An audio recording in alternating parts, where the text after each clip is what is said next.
feeling okay? Okay, I'm ready.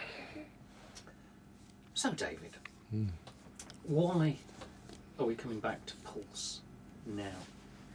Well, we're coming back to Pulse right now because it's been out on video for a while, as we all know, but it's time for it to come out on DVD. In fact, it's been time for it to come out on DVD for ages now, but we've finally got there, overcoming all sorts of obstacles, technical mostly. And now here it is. It was shot originally on regular video, and it didn't look like it was going to blow up too well, so it's been through various processes to try and make the video sufficiently much better than it was then, to make it justify coming out on a DVD. And it's been mixed in 5.1 sound by James Guthrie in Lake Tahoe somewhere, and with me listening to the mixes every week on CD and making copious notes and sending them back for.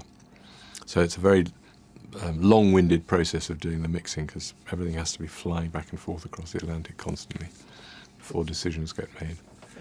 There's a hint of Elton John and Bernie Taupin to that relationship, isn't there? There's something like that, yes. Which one's Elton and which one's... Can I be paid? It's all right to put the bottle on the floor just because I can hear you. Thank you very much. Now, could you explain to us what is actually on this new package? There is the film of the concert, of course, which is filmed at Earl's Court in 1994. Is an entire performance of The Dark Side of the Moon that we did on that occasion. Also with it, on a separate menu, there are all the films that we project onto the circular screen on stage. We have those on a separate menu so people can go and look at them and look at those films on their own. There's a sort of, not what you call a backstage documentary, but there's a sort of a fun documentary made out of with home videos. It's not professionally shot, it's just done on little regular cheap handy cams, you know, and edited together to give a little bit of a flavour of what goes on the tour. There's something we call Bootlegging the Bootleggers, which is 3 or 4 songs recorded live, where our security people are constantly on the lookout for those little red dots out in the audience where people are filming. And because we're mean, nasty bastards, our security guys go and remove their tapes from their cameras. And so we wound up with quite a few bootleg tapes, and we have taken some songs that are not in the regular concert, and we know which night they come from, and we have very carefully synchronized a mixing desk tape with the sound from the camera, so we get a bit of the rather pristine, clear sound from the desk, and added some regular audience noise from the camera. Does that mean No, and we have often got 2 or 3 tapes from different people on the same occasion, so we can actually cut to different shots. So we have those songs as a little extra. So that means, in effect, that you've given an amnesty to these people. Have we? Well, I don't know if we've given an amnesty to these people, but... Now, this was quite a momentous tour. It was Pink Floyd's last tour, as we know. Yeah. Now, what are your abiding memories of the tour overall? Was the atmosphere very happy? Presumably, it wasn't sort of the bacchanalian days of yore. It was a really good tour. Not long in the grand scheme of things. I mean, in '87 we did a much longer tour, but this was long enough. So 6-7 months of hard touring all over the world. But it had a really good atmosphere. We all got on very well, and it's really good. And what contributed to that atmosphere? How did it come about? Clearly, we're not going to go down the Roger route, I'd imagine, but because Roger wasn't there, then did that help the three of you to unite? Were you very, was Pink Floyd very united at this point? We were very united at this point. We had been very united during the Momentary Lapse of Reason tour, 87 onwards. I mean, it's a different whole thing being in Pink Floyd, touring with Pink Floyd in the, what we should call the post-Roger years.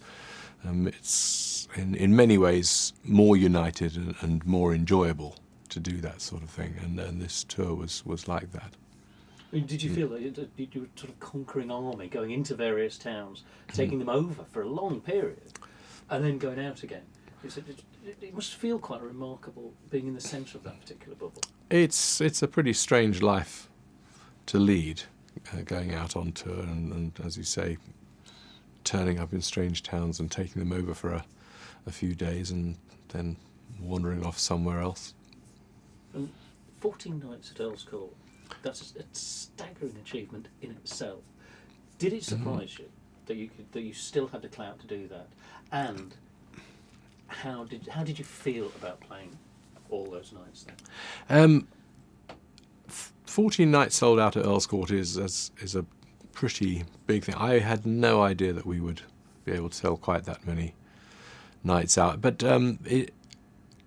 having played mostly vast outdoor places on this tour all over the world, where 50, 60, 70,000 people are gathered in an enormous stadium or a field or something, Earl's Court after that seems like a cosy little club, and you have much more control over the sound and much more control over all the images and the whole environment that you use. So it was very nice to come back to what's our hometown and do all those nights that way.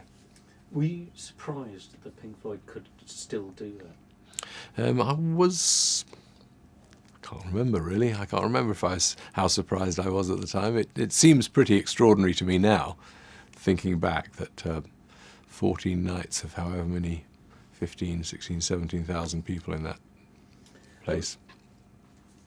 Dark Side of the Moon, then it's the only film of Dark Side of the Moon. Yes. Now, what were your reasonings behind doing it as a piece?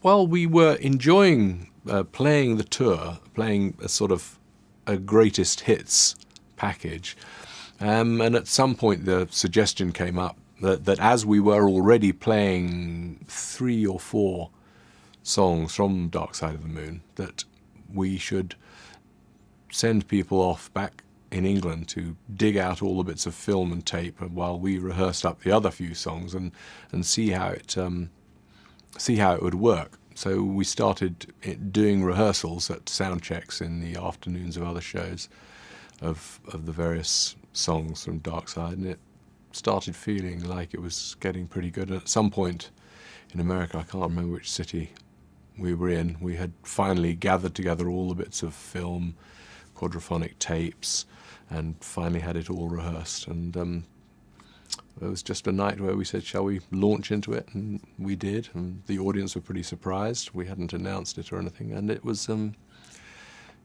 really did have a magical feeling to it, to us, which I was quite surprised at, I have to say.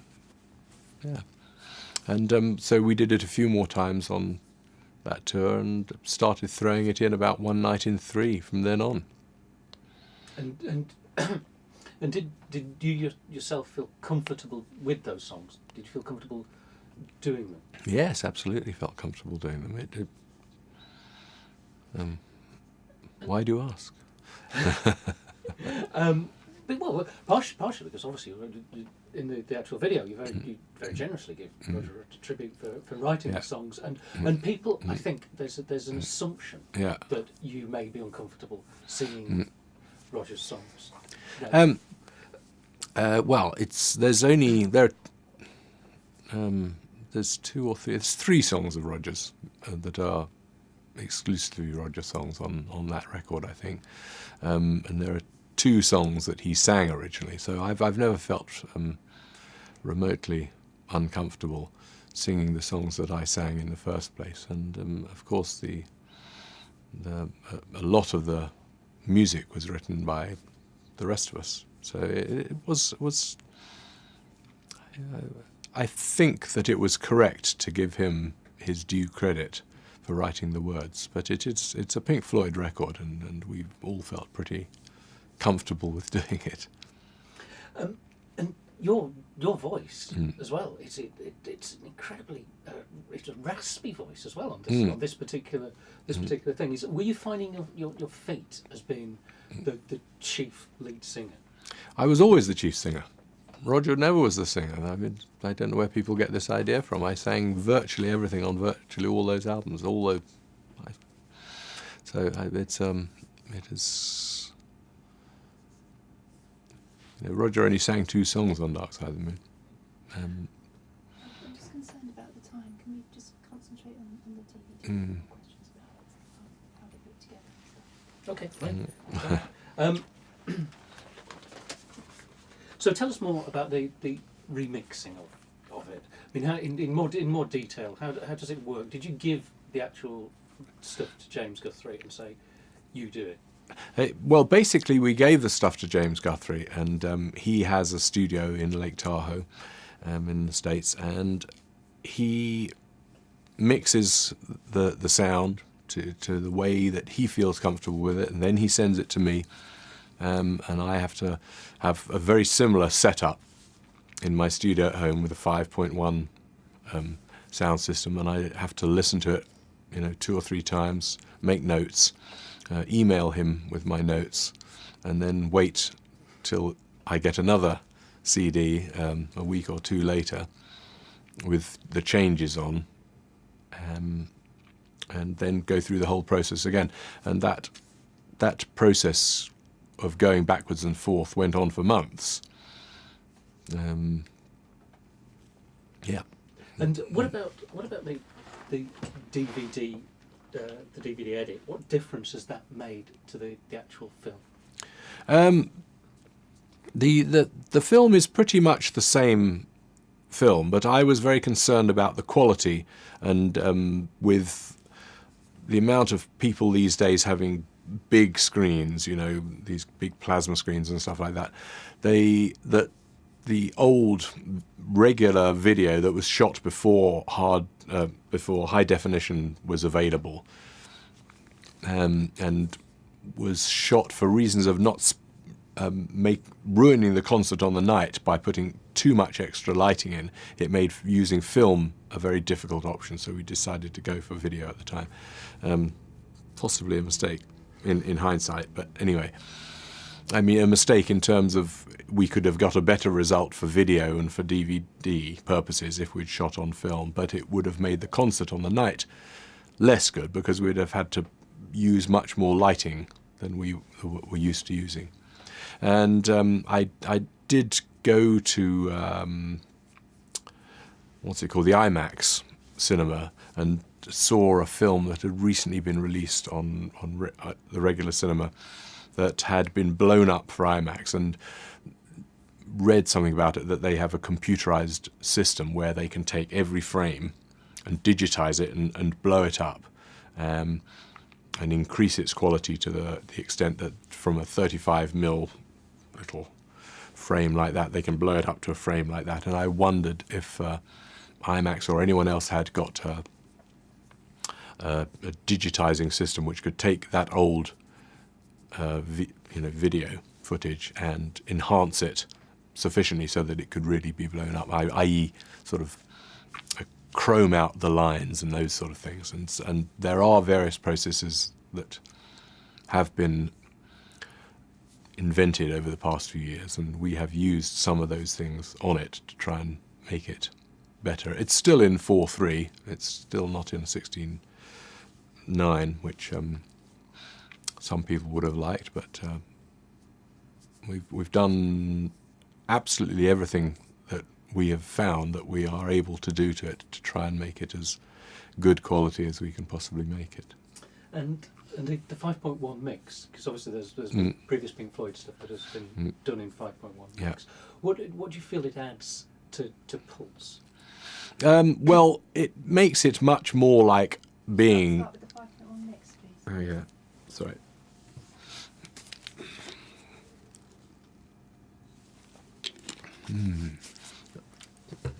The 5.1 mix makes you feel like you're in a concert hall.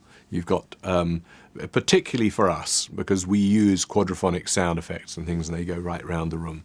And in stereo, obviously, you don't get any of that. So we are able to have the audience noise, but also the quadraphonic sound that, which, as I say, makes it much more like the real concert experience that we have been used to doing. And I guess we are about the only people around that use that sort of quadraphonic sound system. And so it is more valid and useful for us to try and recreate that on DVD than for most people.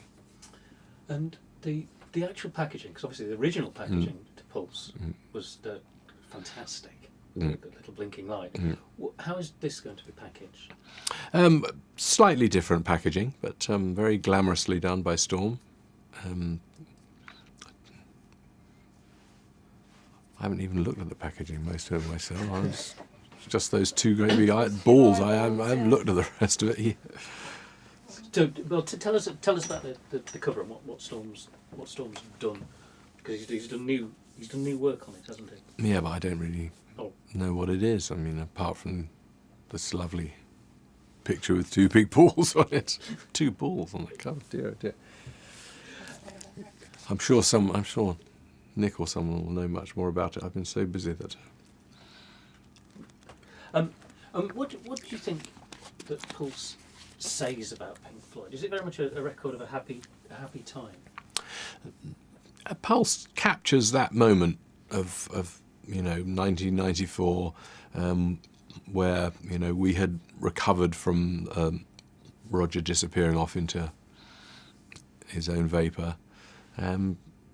Yes, it was a moment of great joy, great togetherness. It's a lasting record of us in our sort of prime. And had you any notion that you wouldn't play again for another decade or so? I suppose I felt at the end of that tour that was about enough for me of that whole thing for the time being, and I've been much too busy, getting remarried, having children, and writing material for my solo work to even think about where we'll go to next with Pink Floyd, if anything. And these are very much for the American market, so ignore the sort of slight U-turn. Now, as we know, Pink Floyd have had this fantastic effect on American pop culture, which is maintained throughout the decades. Why have Pink Floyd made such a connection with the American audience and other British bands that have struggled to do so? I have no idea, really. I mean, we do a very big, grand show as Pink Floyd. We always have done. We've always worked a lot in America. I mean, we have spent years over there, and I can entirely see why people would love to come to see our shows. They get very good value for money.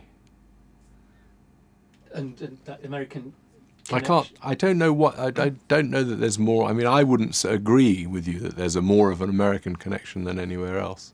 Okay. I mean, please buy it, you Americans. It's great, but it's pretty much the same all over.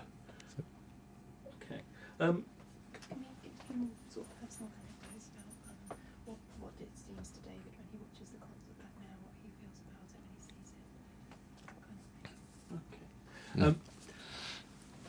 So when you play the concert back to yourself now, what do you see? I marvel at how good it all was, how tight it was, how well I was singing, and playing. It's a really good, exciting concert. I mean, what more can I say? without blowing my own trumpet. God will blow away. Blow. No, I really enjoyed that tour. I really enjoyed those concerts, and I think it's a very good, fitting sort of thing to leave behind for people to see. And do you have a kind of abiding memory, or is there anything that particularly sticks out from that tour for you? Well, the concerts in Earl's Court were the highlight of it for me, because of it being in a more controlled environment in our hometown, and being able to put on a show exactly how we wanted to put it on, which is very, very difficult in some of the windswept outdoor sort of environments that we tended to have to be in. And the new material, what you played, did you imagine that the new things that you were playing would go down so well, and it would be work so well in a live environment? I think I always thought that a lot of the new material would work very well. I think that we have within the new material. I mean, obviously, it'll go in a second.